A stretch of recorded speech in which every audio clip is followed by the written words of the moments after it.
ندیم رضا کا سلام۔ آج بات کرنی ہے عالمی منظرنامے کی، کیونکہ پاکستان کا بھی کہیں نہ کہیں سے اس سے تعلق ضرور جڑتا ہے کہ پاکستان کا، کیونکہ چائنا سے ہم بہت قریب ہیں، چائنا کی پاکستان میں انویسٹمنٹ بہت زیادہ ہے۔ تو ان دنوں جو چل رہی ہے، جو معاشی اور ڈیجیٹل وار چل رہی ہے امریکہ اور چین کے درمیان، اس کے بعد سے نئی صف بندیاں ہو رہی ہیں اور دونوں ملکوں کے درمیان تعلقات بدستور خراب ہوتے جا رہے ہیں۔ اور اب اس نے پچھلے 2 دن کے دوران اس نے ایک نئی صورتحال اختیار کر لی ہے، جو امریکہ نے سفارتی مشن جو ہیوسٹن میں تھا، جس کو امریکہ کے 37ویں صدر رچرڈ نکسن کی یادگار کے طور پہ بھی جانا جاتا ہے کہ ان کے دور میں اس عمارت کی تعمیر شروع ہوئی اور اس کی بنیادیں سمجھے رکھی گئیں۔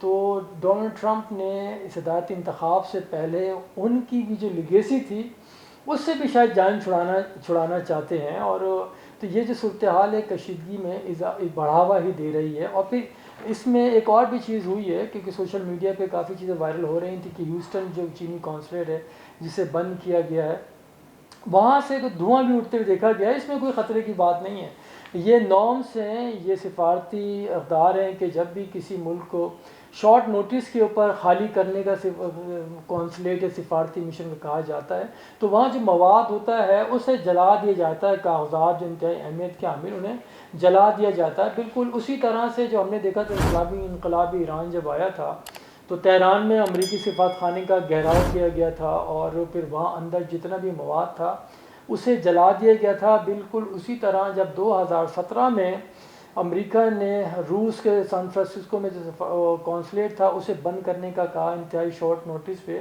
تو وہاں بھی ساری وہ چیزیں اسے جلا دیا گیا تھا سارے مواد کو۔ تو یہ اس کو بالکل واضح کرنا ضروری تھا، کیونکہ یہ کافی سوشل میڈیا پہ چل رہی ہیں اور اس سے لوگ بھی حیران تھے کہ دھواں اٹھتا دیکھا گیا، اس میں ہرگز کوئی ایسا وہ عمل دخل نہیں ہے۔ اور پھر اسی طرح سے یہ بھی کہا گیا کہ چین کی طرف سے بھی اسی پر ریسیپروکیٹ کوئی عمل کیا جائے گا۔ یہ کہا گیا ووہان سٹی میں کوئی امریکی قونصلیٹ کو بند کیا جا رہا ہے، اس سے متعلق بھی حقائق ہیں، وہ ضرور منظران پہ لاؤں گا میں، کہ وہ یعنی کہ جب کووڈ-19 آیا تھا اس کے بعد سے جنوری کے آخری ہفتے میں وہ بند کر دیا گیا تھا، کیونکہ کورونا کی وبا جس طرح سے پھیل رہی تھی، چین سے یہ کہا جا رہا تھا کہ مستقل پھیل رہا ہے، اور پھر چین پہ امریکہ نے الزامات بھی لگائے تھے کہ چین بڑھا رہا ہے، پھیلا رہا ہے یہ کورونا وائرس کو، تو وہ بند کر دیا گیا تھا۔ بہرحال پھر جون میں اس کا جائزہ لینے سے دوبارہ حالات و واقعات کا کھولا جائے، لیکن پھر جب کشیدگی بڑھی تو امریکہ نے خود نے ہی پھر وہ کہہ دیا، اشارہ دے دیا کہ وہ دوبارہ قونصلیٹ یہاں نہیں کھولے گا۔ تو یعنی کہ یہ جو صورتحال ہے کشیدگی کہیں اسے جو بڑھتی جا رہی ہے، ایسے موقع پر ہوئی ہے جب کرونا وائرس کی وجہ سے دنیا بھر کی معیشتیں تباہ ہو گئیں، بے روزگاری انتہا کو ہے، اور اس کا سب سے زیادہ شکار امریکہ بھی ہوا، جو بہت بڑی سپر پاور اس کو کہا جاتا ہے کہ دنیا کی بہترین معیشت اس کی تھی۔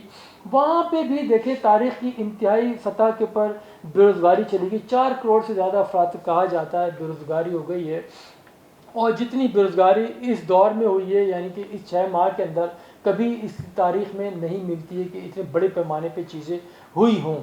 تو اسی طرح سے پھر ہر 5 میں سے شاید ایک شخص جو ہے وہ انشورنس کے اوپر وہ جی رہا ہے، اس کو وہاں سے انشورنس پالیسی کے انہوں نے رابطہ کیا ہے۔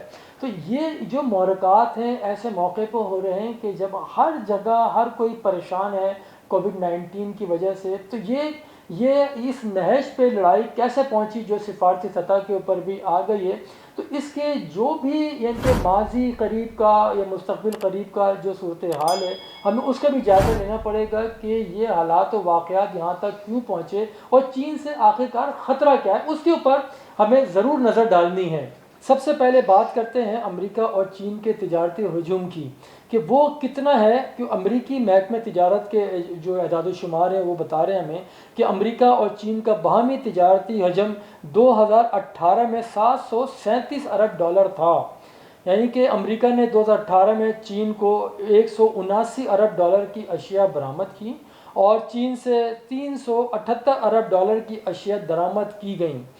اگر اس طرح باہمی تجارت میں چین کا حصہ واضح طور پر زیادہ رہا ہے، یہاں یہ بات بھی حیران کن ہے کہ اقتصادی اور ڈیجیٹل لڑائی کے باوجود موجودہ وقت میں بھی چین امریکہ کا سب سے بڑا تجارتی پارٹنر ہے۔ یہ بڑی ایک حیران کن بات ہے کہ چین امریکہ سے سامان درآمد کرنے والا دنیا کا تیسرا بڑا ملک ہے، اور امریکہ بھی دنیا میں سب سے زیادہ چیزیں چین سے ہی درآمد کرتا ہے، اور امریکہ سے جو چیزیں چین کو برآمد کی جاتی ہیں اس میں 9,11,000 سے زائد لوگوں کا روزگار بھی جڑا ہوا ہے۔ تو دونوں ممالک کے تجارتی حجم میں سال 2017 میں 11% اضافہ دیکھا گیا۔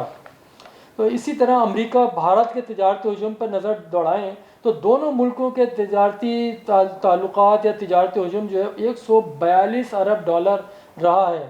امریکہ بھارت سے 83 ارب ڈالر کی اشیاء درآمد اور بھارت برآمد کی جانے والی اشیاء کا حجم صرف 58 ارب ڈالر ہے۔ تو دونوں ممالک کے جو تعلقات کا اندازہ اس بات سے بھی لگایا جا سکتا ہے کہ بھارت امریکہ کا نواں بڑا تجارتی شراکت دار ہے، اور بھارت اور امریکہ کے باہمی تجارت سے 1,97,000 امریکی شہریوں کو روزگار بھی ملتا ہے۔ تو یہ اس کا ہم نے دیکھا۔ اسی طرح سے چین اور بھارت کی تجارتی سرگرمیوں کا بھی ہمیں جائزہ لینا پڑے گا۔ اسی طرح ہمیں سمجھ میں آئے گا یہ لڑائی اتنی شدت کیوں اختیار کرتی جا رہی ہے، کہ عموماً اس کے اوپر کوئی اس طرح سے بات کرتا نہیں ہے۔ ان دنوں گو کہ چین اور بھارت کے تعلقات بھی کشیدہ ہیں، لیکن دونوں کا تجارتی حجم دیکھیں تو وہ 84 ارب ڈالر ہے۔ چین بھارت کو 83 ارب ڈالر کی اشیاء برآمد اور صرف 16 ارب ڈالر کی اشیاء درآمد کرتا ہے، اور وہ بھارت چین سے سب سے زیادہ الیکٹرانک کا سامان منگواتا ہے، اور بھارت کی چین سے برآمدات میں الیکٹرانک اشیاء کا جو مجموعہ لگایا جاتا ہے وہ 16 ارب ڈالر ہے۔ اسی طرح اعداد و شمار سے واضح ہے کہ تینوں ممالک کی تجارت میں تجارتی خسارہ امریکہ اور بھارت کو ہے۔ چین کے دونوں ممالک سے تجارتی حجم میں درآمدات کا حجم کہیں زیادہ ہے، اور اس تجارت کے بعد آپ کو یقینی طور پہ جو دفاعی توازن ہے اس پہ بھی نظر ڈالنی پڑے گی کہ آخر معاملہ ہے کہاں جا کے رکے گا، اور یہ معاشی اعتبار میں چین اور دفاعی اعتبار سے امریکہ سب سے طاقتور ملک ہے۔ چین کا دوسرا اور پھر بھارت تیسرے نمبر پر آتا ہے اگر دیکھا جائے جو زمینی حقائق جو نظر آتے ہیں۔ تو امریکہ جنگ کے لیے اپنی بحریہ پر انحصار کرتا ہے، اور جنگی طیاروں کو لے جانے والے بحری بیڑے کسی بھی ملک پر حملہ کرنے کے لیے کلیدی کردار ادا کرتے ہیں۔ لیکن چین بھی خیر دفاعی اعتبار سے کسی طور کمزور نہیں، وہ بھی انتہائی طاقتور ملک بن چکا ہے۔ امریکہ بحری افواج کے زوم میں چین پر حملہ کرنے کا سوچ بھی نہیں سکتا۔ چین کی سمندری حدود میں داخل ہونا امریکہ کے لیے انتہائی تباہ کن ہو سکتا ہے، کیونکہ دفاعی ہتھیاروں کے ساتھ ساتھ ٹیکنالوجی میں بھی چین دیگر ممالک سے کہیں آگے ہے۔ چین صرف امریکہ کے حملوں کو روکنے کی صلاحیت رکھتا ہے، بلکہ سیٹلائٹ اور ریڈار سسٹم کو جام کرنے کی صلاحیت بھی اس کے پاس موجود ہے۔ بھارت دفاعی اعتبار سے چین اور فرانس پر اس کا انحصار ہے۔ فرانس سے رافیل طیارے خریدنے کے باوجود بھارت دفاعی اعتبار سے چین سے کہیں پیچھے ہے۔ چین نے لداخ میں بھارتی علاقے میں جو 40,000 فوجی بھی تعینات کر دیے ہیں، اور چین نے لداخ پر ایکچوئل لائن آف کنٹرول کے ساتھ ایئر بیس پر جدید لڑاکا طیارے بھی کھڑے کر دیے ہیں۔ تو یہ ساری صورتحال ہے۔ اس ساری صورتحال میں بھارت کی طرف سے صرف بیان بازی ہی کی جا رہی ہے۔ اچھا جی، ہم نے معیشت دیکھ لیا اور یہ دفاع دیکھ لیا، لیکن جو اصل ہے جو ڈیجیٹل لڑائی اس کے اوپر ضرور نظر ڈالنی ہے، کیونکہ یہی اصل اس وقت محرک بنا ہے ان میں کشیدگی کا، کہ امریکہ اور چین کے درمیان کشیدگی میں اضافہ 5G ٹیکنالوجی کے بعد سامنے آتا ہے۔ ہمیں یہاں یہ سمجھنے کی ضرورت ہے کہ 5G ٹیکنالوجی سے امریکہ یا یورپ کیوں خوفزدہ ہیں اور اس کے پیچھے کیا محرکات ہیں۔ بات یہ ہے کہ چین 5G ٹیکنالوجی کے ساتھ معاشی اور دفاعی اعتبار سے نئی طاقت کے طور پہ دنیا کے نقشے پر ابھر رہا ہے۔ مستقبل قریب میں الیکٹرانک اور اسپیس ٹیکنالوجی کو 5G ٹیکنالوجی پر منتقل کرنا دنیا کی ضرورت بن جائے گا۔ یہی خوف ہے جو انہیں کھائے جا رہا ہے۔ 5G ٹیکنالوجی میں یورپ اور امریکہ کہیں پیچھے ہیں، اس لیے ان ممالک کو بھی چین کی ٹیکنالوجی پر انحصار کرنا پڑے گا۔ اب سوال یہ پیدا ہوتا ہے کہ امریکہ اور یورپ کے 5G ٹیکنالوجی پر کیا تحفظات ہیں۔ یورپی ممالک نے فری فلو آف انفارمیشن کا نظریہ دیا، جس کے مطابق ہر شہری کو انفارمیشن کی رسائی بنیادی حقوق قرار دیا گیا۔ 3G 4G ٹیکنالوجی اور تمام ٹیکنالوجیز کا تعلق مغربی ممالک سے تھا اور وہ فری فلو آف انفارمیشن کے نظریے کی آڑ میں لوگوں کی ذاتی معلومات حاصل کر رہے تھے۔ اب جب چین نے 5G ٹیکنالوجی حاصل کر لی ہے تو امریکہ سمیت مغربی ممالک کو در پردہ یہ تحفظات ہیں کہ اب چین کو تمام معلومات تک رسائی حاصل ہو جائے گی۔ تو ٹیکنالوجی کے ماہرین کا کہنا ہے کہ 5G ٹیکنالوجی کے بعد چین کے تمام ممالک کی دفاعی، سماجی اور انفرادی معلومات تک رسائی حاصل کر لے گا۔ یہی وجہ ہے کہ برطانیہ نے چین کے ساتھ 5G معاہدہ کر کے امریکی دباؤ کے بعد معطل کر دیا۔ چین کی اپلیکیشنز پر پابندی کے پیچھے بھی یہی محرکات ہیں کہ مغربی ممالک اپنے شہریوں کی معلومات تک چین کی رسائی سے پریشان ہیں۔ امریکی تھنک ٹینک واضح طور پر امریکی حکام کو آگاہ کر چکے ہیں کہ انہیں 5G ٹیکنالوجی کے میدان میں جلد ایجادات کرنی ہوں گی، ورنہ کسی بھی میدان میں چین کا مقابلہ کرنا ان کے لیے ناممکن ہو جائے گا۔ بھارت بھی چین کی 59 موبائل اپلیکیشنز بند کر چکا ہے۔ مقبول عام ایپس ٹک ٹاک، وی چیٹ اور ہیلو بھی بند کر دی گئیں۔ بھارت نے ان موبائل اپلیکیشنز کو بھارتی شہریوں کی ذاتی معلومات حاصل کرنے کا الزام لگا کر بند کیا ہے۔ اگر ایسا ہی ہوتا تو پھر بھارت میں سیکیورٹی کیمرے کیوں چین کے استعمال کیے جا رہے ہیں؟